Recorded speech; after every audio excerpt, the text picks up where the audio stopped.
প্রতিটা রুহু, প্রতিটা মানুষ মালাকুল মাউতকে দেখতে পায়। আপনিও দেখবেন, আমিও দেখব। মুমিনদের কাছে এসে মালাকুল মাউত একজন যুবকের বেশে সাদা ধবধবে জুব্বা পরে সুগন্ধি মেখে মুমূর্ষু ব্যক্তির শিয়রে বসে বলে, ইয়া আইয়াতুহান নাফসুল মুতমাইন্নাহ, হে প্রশান্ত আত্মা, উখরুজি ইলা মাগফিরাতুল্লাহি ওয়া রিদওয়ানি, আল্লাহর ক্ষমা আর দয়ার দিকে বের হয়ে আসো। বলা মাত্রই মুমিনের আত্মাটা স্মুথলি বের হয়ে আসে। কাফান মিন আকফানিল জান্নাহ, হানুত মিন হানুতিল জান্নাহ, জান্নাত থেকে আনা সুগন্ধি কাফনের মধ্যে পেঁচিয়ে তিনি রূহটাকে নিয়ে ইল্লিনে চলে যায়। সরাসরি দেখে মালাকুল মাউতকে। আর যারা ইসলাম বিরোধী, কোরআন বিরোধী, তাদের সামনে এসে মালাকুল মাউত ত্রাস সৃষ্টি করে। আগে ধমক। হাইওয়েতে মাঝে মাঝে ডাকাতি হয় না?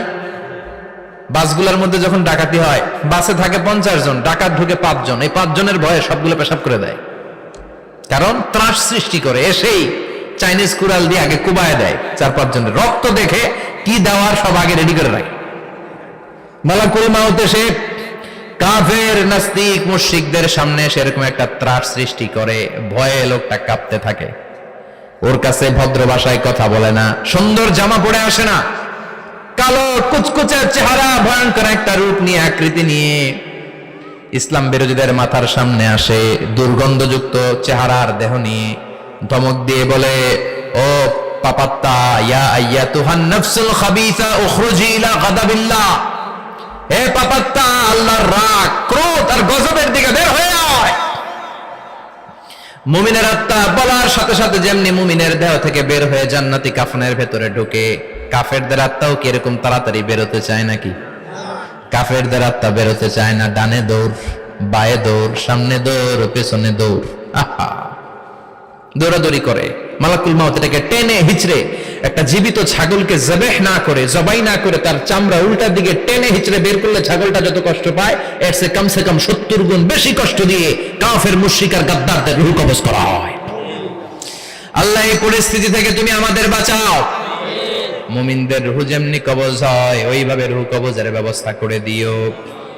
ঈমানের মৃত্যু নসিব করে দিও, শাহিদি মৃত্যু নসিব করে দিও। আমাকে শহীদ করে সেই মিছিলে শামিল করে নিও, যে মিছিলের নেতা মীর হামজা, খোবায়েবে খাব্বাব, আল্লাহর কাছে ছিল অতি প্রিয়, শামিল করে নিও। আমাকে শহীদ করে সেই মিছিলে শামিল করে নিও। পড়েন আমিন। আরো জোরে পড়েন আমিন।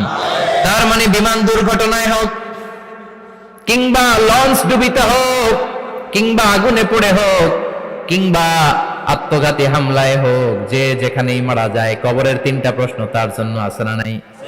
ইসলাম বিরোধীদের জন্য প্রশ্ন 3টা, আপনারা যারা মুমিন তাদের জন্য 4টা। আপনাদের জন্য একটা বেশি, আলহামদুলিল্লাহ। কোন কবরে এসে প্রথম প্রশ্ন করবে, মুনকার নাকির যখন চলে আসবে, 40 কদম যখন আত্মীয় স্বজনরা লাশটাকে কবরের মধ্যে দিয়ে 40 কদম চলে যায়, তখনই ফেরেশতা চলে আসে। আহা, শেষ, সব শেষ। এসেই পরীক্ষা শুরু। মার রব্বুক, তোর রবের নাম কি? চিল্লায় বলেন, আমাদের রবের নাম কি?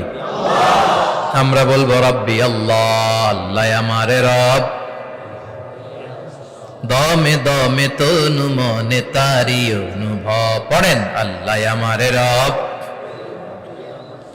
তোমার দুনিয়াতে আমি যেদিকে তাকাই, অথই নিয়ামতে ডুবে আছি সবাই। পাখপাখালির গানে শুনি তসবিহ কলো রব, তসবিহ কলো রব, আল্লাহ আমারে রব। প্রথম প্রশ্ন, তোমার রব কে? আমরা বলবো আমাদের রব আল্লাহ। দ্বিতীয় প্রশ্ন, ওমা দীনুক, তোমার ধর্মের নাম কি? আমরা কি বলবো? তৃতীয় প্রশ্ন, বিশ্বনবীর চেহারা দেখিয়ে বলা হবে, আতারিফু হাদার রাজুল, এই লোকটারে চিনো নাকি? আমরা বলবো চিনি, আমাদের প্রাণের নবী, ঠিক কি না? চাঁদের চেয়ে সুন্দর তুমি নবী আমার কমলিহিওয়ালা, দু জাহানের বাদশা তুমি প্যারা নবী সাল্লে আলা, চাঁদের চেয়ে সুন্দর তুমি নবী আমার কমলিহিওয়ালা, ঠিক কি না? তিনটা প্রশ্নের যথাযথ উত্তর যখন দিয়ে দিলেন, আপনার জন্য অতিরিক্ত আরেকটা প্রশ্ন করা হবে, ওয়ামা ইলমুক, তোমার নলেজ কি? তিনটা প্রশ্নের উত্তর যে তুমি করতে পারলা, কিভাবে পারলা, কেমনে জানলা? নকল করে বলছো নাকি জেনে বুঝে আসছো? নকল হয় না? এখন তো পরীক্ষা চলতেছে বোধহয়। কি পরীক্ষা? এসএসসি পরীক্ষা। নকল হয়? কৃষ্ণপুরে নকল নাই না? এখন মনে হয় এগুলো একটু কমছে। একটা সময় ছিল অনেক নকল হইতো। পাঞ্জাবের ভিতরে নকল, পকেটের নকল, টুপির ভিতরে নকল, মৌজার ভিতরেও নকল, এমনকি মেয়েরাও নকল করে পরীক্ষার হলে আসে না নাই? স্কেলের মধ্যে লিখে নিয়ে যায়, হাতের মধ্যে লিখে নিয়ে যায়, ওড়নায় লিখে নিয়ে যায়, কাপড়ে লিখে নিয়ে যায়, আসে না নাই? ফেরেশতারা বলবে নকল করছো নাকি?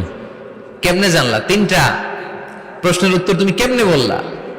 আল্লাহ তোমার রব, ইসলাম তোমার ধর্ম, এই লোকটা বিশ্বনবী, কেমনে চিনলা?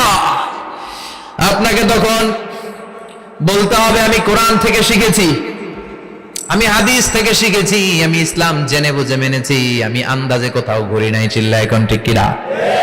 আপনাকে বলতে হবে। এজন্য শিখতে হবে, প্রতিনিয়ত ইসলাম সম্পর্কে জানতে হবে, আখের গোছাতে হবে, জীবনটাকে আলোকিত করতে হবে। চিল্লায় বলেন ঠিক কিনা?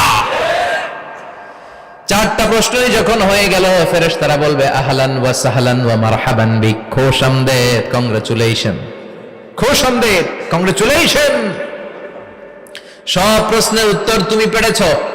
ফায়ুফসাহু লাহু কবরুহু ৭০ যিরান, আপনার কবরটারে ৭০ হাত লম্বা করে দেয়া হবে।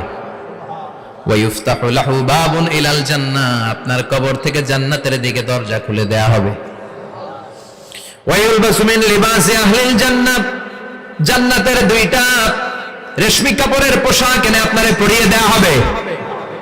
আর বলা হবে নাম কানাও মিলা আরুস, ঘুমাও, sleep, you should get some sleep now, তোমাকে লম্বা সময় পাড়ে দিতে হবে, ঘুমাও। কানাও মিলা আরুস, যেমনি বর বাসর রাতে আরামসে ঘুম দেয়, বাসর রাতে যেমনি বর কনেকে নিয়ে মধুর ঘুম দেয়, তুমিও ঘুমাও, কেউ তোমার ঘুম ভাঙবে না। মালাক ইসরাফিলের কিয়ামতের জন্য ইসরাফিলের সিংহায় যে ফুৎকার আছে, ওই ফুৎকার ছাড়া কোনো কিছুই তোমার ঘুম ভাঙাতে পারবে না।